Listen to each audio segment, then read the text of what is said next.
for having Sandy and Ethnic Media Services. And thank you to Emilio for that wonderful presentation, despite the unwanted interruptions. And I'm really glad to be a part of this discussion with esteemed colleagues, many of whom I've worked with for many years now. So I just wanted to sort of start off by talking about why MENA communities, Middle East, North African communities, are not on the decennial census. I think this is kind of the main question that a lot of people who are not familiar with this struggle are wondering. And this dates back to a history that is over 100 years old. As Emilio referenced, the 1790 census, which was the first census, coincided at that time with the 1790 Naturalization Act in the United States, which reserved the eligibility for citizenship to free white persons. Anyone who has even a faint familiarity with the history of U.S. racial politics know that the history of this country was built on inequity, on racial segregation, racial oppression, and the denial of full citizenship and rights to many different racial groups. So many immigrant populations who were coming in the 1800s, and particularly for MENA communities in the early 1900s, they were petitioning to federal courts to be legally classified as white on the US Census. I'm specifically going to be speaking to Arab communities because that's where both my research and organizing history is focused on, Arab communities. And so in the early 1900s, there were many Arab immigrants that were petitioning the federal courts to be legally classified as white. Unlike other immigrant communities, Arabs were in effect by the 1920s legally classified as white. And this is not necessarily because they saw themselves as white.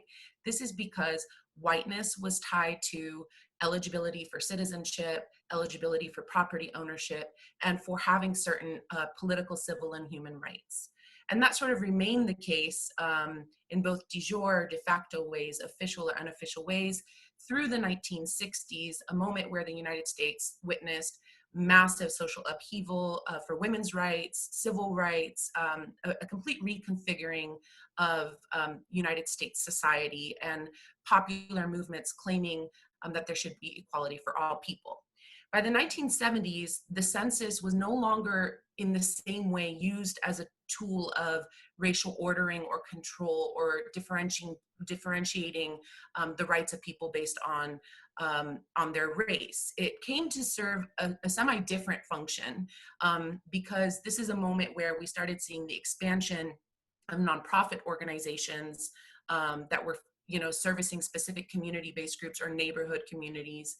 And it was a moment where we started seeing the census being used as a tool to achieve racial justice or social justice, closing gaps of inequality between communities, whether it's based on class, race, or other sort of socially constructed forms of differentiation. And so in this moment, by the time we reached the 1980s, many other communities were not legally classified as white or had been able to change their racial classification, but Arab communities were still classified as white. So in the 1980s, when we started to see the emergence of national anchor Arab organizations, groups like the Arab American Institute, the American Arab Anti-Discrimination Committee, one of the first real advocacy efforts that they started working on was census reclassification for Arab communities. And the goal was, as Emilio just so eloquently laid out, that census data was linked to the allocation of public monies to neighborhoods, to schools, to community-based organizations. And without Arab communities being able to actually prove our count, show our demographics, we were not eligible for certain pools of funding that other communities would have been. So these efforts, led by especially groups like the AAI, really proceeded through the 80s and the 90s into the 2000s.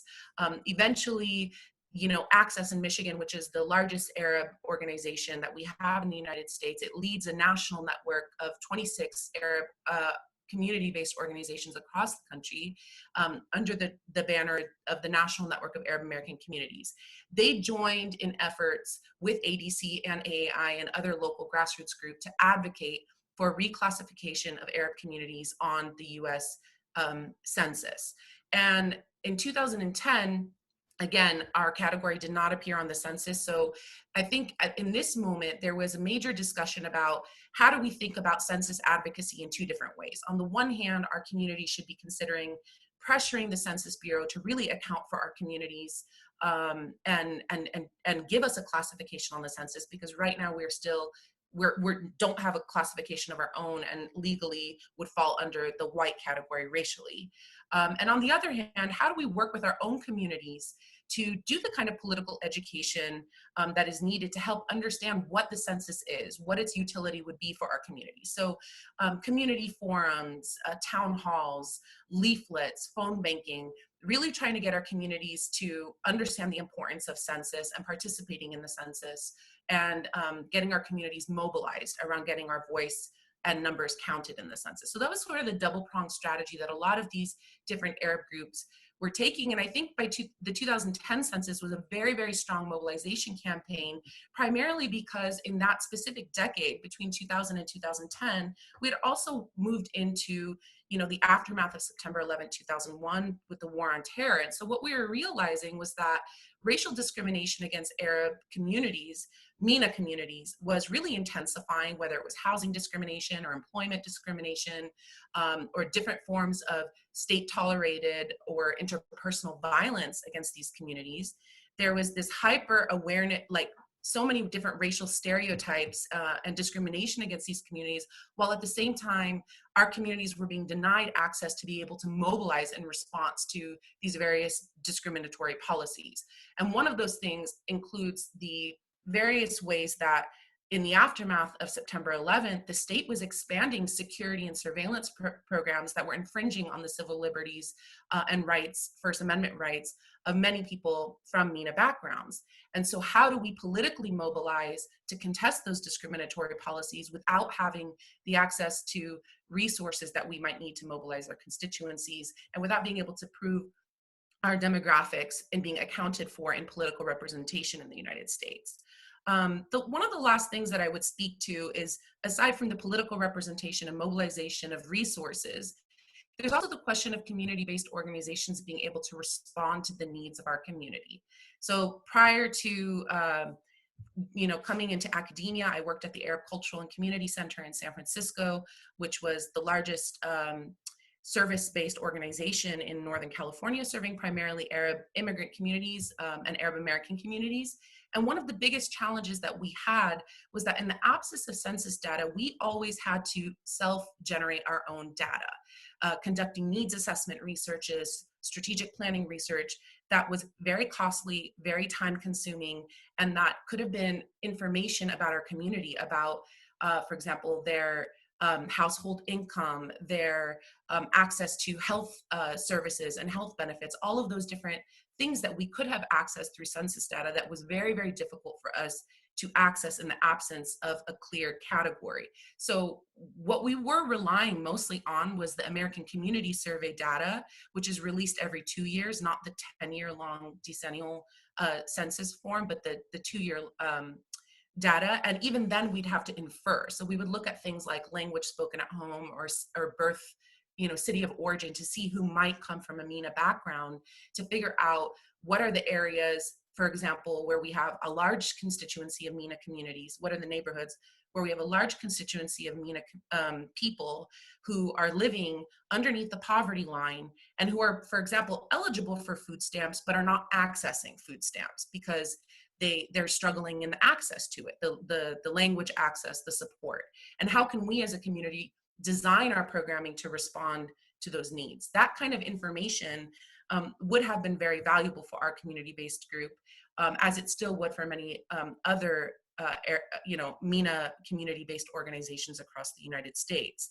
So today, there are large national MENA organizations and local grassroots communities that are still kind of mobilizing on the same strategy, the double-pronged approach of advocacy and pressure upon the Census Bureau, while simultaneously doing the education within our communities, the phone banking and the leafleting to really help our communities understand the importance of census data and allowing us to mobilize against discriminatory policies and understand the needs of our community to respond to them and also access public resources. That is still occurring today. Where things have gotten slightly difficult for us is that the Obama administration in 2015 seriously considered including a MENA category on the census. And so we thought this is the conclusive outcome of 2.5, 3.5 decades of advocacy efforts. And that was reversed in 2018 when Karen Battle, chief of the Census Bureau's Population Division, decided, made a public announcement that said that MENA will not appear on the 2020 census, which was really a blow to our communities. And it really sort of demoralized a lot of the, we haven't been preparing for 10 years to organize our communities to, check other and write in Arab or write in their nationality. We were expecting and anticipating that we would appear on the 2020 census. So that has been a little bit of a setback. And alternatively, the second thing is under the Trump administration, the xenophobia, the anti-Arab, anti-Muslim discrimination has really grown. I mean, it's been really around for ages, but it's really grown. And so a lot of our communities feel disinvested in, participating in something like the census where there's no trust in the state. The belief that census data will be weaponized against Arab and Muslim communities for surveillance is a real legitimate feeling of paranoia that is not, it's rooted in real things that are happening. So, my response to the community specifically around that worry is that these, secret spying and surveillance activities and programs by the federal government have been in place for a while, and there are many community groups such as CARE who have been contesting them. And what we need to be doing is accessing the resources that we need to strengthen our community pushback against those policies. And so participating in the census would help us do that on a collective level. So that's one of the things that we've been really trying to talk with our community about, to encourage them to participate in the 2020 census by checking other and writing in their nationality, Palestinian, Egyptian, Lebanese, Algerian, or their ethnicity, Arab or Kurdish or whatnot. I think I'll maybe stop there.